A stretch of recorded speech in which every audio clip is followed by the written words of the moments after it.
Hello everyone, আসসালামু আলাইকুম বন্ধুরা। দুইটা আম, দুইটা আলু কুচি করে কেটে নিয়েছি। এখন আমি দুইটার মধ্যে মশলা মাখবো।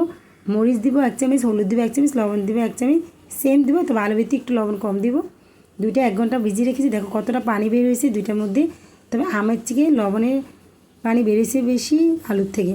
তো দেখো আমি চিপে নিচ্ছি, চিপে একদম ঝরঝরা হয়ে গেছে। এখন আমি আলুটাকেও চিপে নিচ্ছি, আলুর থেকে বেশি পানি বেরিয়েছে।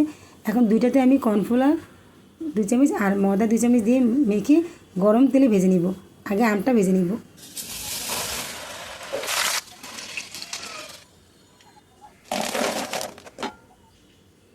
এখন আমি দিয়ে দিলাম আলু।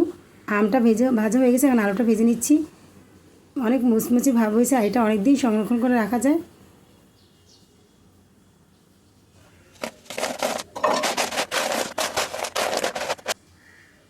এখন আমার ভাজা শেষ। একটা ফ্রাই প্যানে লবণ একটু টেলে নিলাম, দিয়ে দিলাম তেল, মরিচের গুঁড়ো 1 চামচ আর পাঁচফোড়নের গুঁড়ো দিয়ে আমটা আগে দিব, দেন আলুটা দিব। এখন আলুটা দিয়ে দিচ্ছি। এখন অনেকক্ষণ ভেজে দেন এটার মধ্যে দিয়ে দিব রসুন ভাজা। এই যে রসুনকে আমি ফ্রাই করে নিয়েছি, দিয়ে দিলাম রসুন ভাজা আর দিয়ে দিব 1 চামচ কাশ্মীরি মরিচের গুঁড়ো দিয়ে বয়মে ভরে রাখবো। যখন ডাল দিয়ে ভাত খাবো একটু নামিয়ে নিব। আলু ভাজা, আম ভাজা, ডাল দিয়ে খেতে ভীষণ টেস্টি।